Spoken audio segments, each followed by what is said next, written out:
நேயர்கள் அனைவருக்கும் வணக்கம். சக்தி ஜோதிடம் வழியாக உங்களை சந்திப்பது உங்கள் வழிகாட்டி ஜோதிடர் கண்ணன். கைரேகை கருத்துக்களை மிக எளிமையாக உங்களுக்கு புரியும்படி கற்றுக் கொடுத்து கொண்டு வருகிறோம். பாருங்கள், பார்த்து பயன்பெறுங்கள். புதிதாக நம்ம சேனலை பார்க்குறவங்க சப்ஸ்கிரைப் பண்ணிக்க, உங்கள் ஃப்ரெண்டுகளுக்கும் ஷேர் பண்ணி பயன்பெறுங்கள். அதாவது முழுமையாக அந்த காணொலியை பார்த்தீங்கன்னா உங்களுக்கு யூஸ்ஃபுல்லாக இருக்கும், உங்களுக்கு புரியும் என்று கூறி இப்போ நம்ம சேனலுக்கு வந்துடுவோம். இப்போ இது ஒரு கைரேகை அமைப்பு.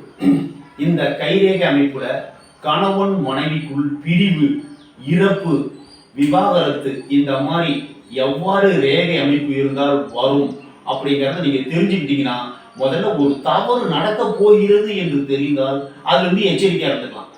இது மாதிரி தவறு நடக்க போகிறது, இப்போ ஒரு பள்ளம் இருக்கு, அந்த பள்ளம் வந்து இந்த இடத்துல பள்ளம் இருக்குன்னு தெரிஞ்சா தாண்டி போயிடலாம், ஒதுங்கி போயிடலாம்.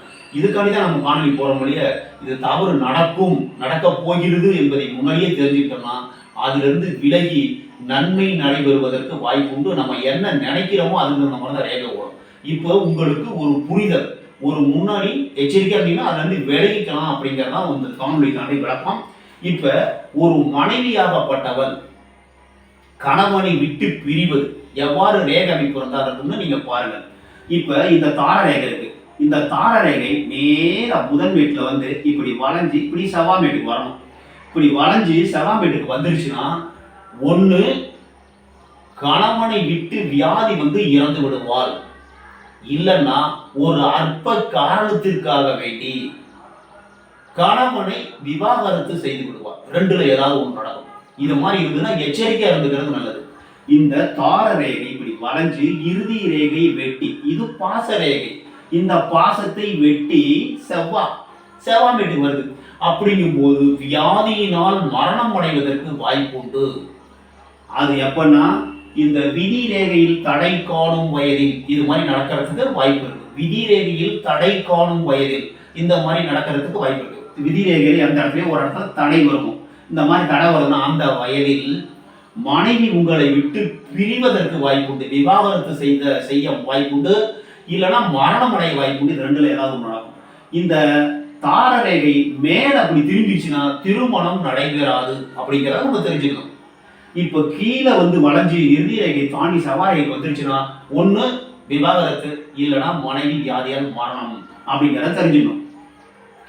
இப்ப இந்த சுக்கிரமேட்டில் இருந்து ஒரு ரேகை நேரா இப்படி ஆயில் ரேகையை வெட்டி இப்படி போய் இப்படி தொடுதுன்னு வச்சுங்க. இப்ப ஆயுள் ரேகை வெட்டிருச்சு, அதுக்கு அடுத்தது விதி ரேகை வெட்டிருச்சு, புத்தி ரேகை வெட்டிருச்சு, சூரிய ரேகை வெட்டிருச்சு, இறுதி ரேகை வெட்டிருச்சு. இந்த மாதிரி 5 ரேகை 1 2 3 4 5 ரேகையும் சுக்கிரமேட்டிலிருந்து ஒரு ரேகை போய் தார ரேகையை போய் தொடணும். இப்படி தொட்டுச்சுன்னா அற்ப சுகத்திற்காக வேண்டி கணவன் மனைவி விட்டு பிரிந்து விடுவார். கணவன் மனைவி விட்டு பிரிவது இல்லைன்னா இறந்து போகிறதுக்கு வாய்ப்பு உண்டு.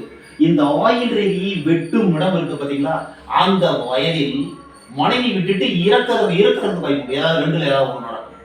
ஒண்ணு மனைவியை விட்டு கணவன் பிரிந்து சென்றது, அதாவது அற்ப சுகத்துக்காண்டி அற்ப காரணத்துக்காண்டி மனைவி மேல தேவையில்லாம ஒரு பழியை போட்டுட்டு இவர் பிரிஞ்சு போயிடணும். இல்லைன்னா இந்த வயதில் இந்த ஆயில் ரேகையை வெட்டக்கூடிய வயதில் இவர் மரணம் அடைவதற்கு வாய்ப்பு. ஒரு ஆக்சிடென்டாலேயோ ஏதோ ஒரு சம்திங் ராங் ஏதாவது ஒண்ணுல மரணம் அடைவதற்கு வாய்ப்பு உண்டு. அதே மாதிரிதான் இந்த ரேகை இப்படி வளைஞ்சு வந்து இப்ப இந்த தார ரேகை வளைஞ்சு வந்து இப்படி வந்து செவ்வாய்மேட்டை வந்து தொடுதுன்னு வச்சுங்க.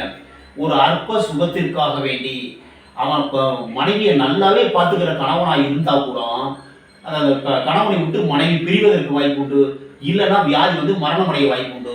இதே மாதிரி இந்த ரேகை போயிட்டு இந்த தார ரேகை போய் தொட்டுச்சுன்னா, சுக்கிரமேட்டுல இருந்து ஒரு ரேகை, சுக்கிரன் ஆசைக்காரர்கள், ஆயில் ரேகை, விதி ரேகை, புத்தி ரேகை, சூரிய ரேகை, இறுதி ரேகை தாண்டி போய் அந்த தாரத்தை தொடும் பொழுது ஒரு சின்ன காரணத்துக்காக வேண்டி ஒன்று பிரிவது இல்லைன்னா மரணம் அடைவது.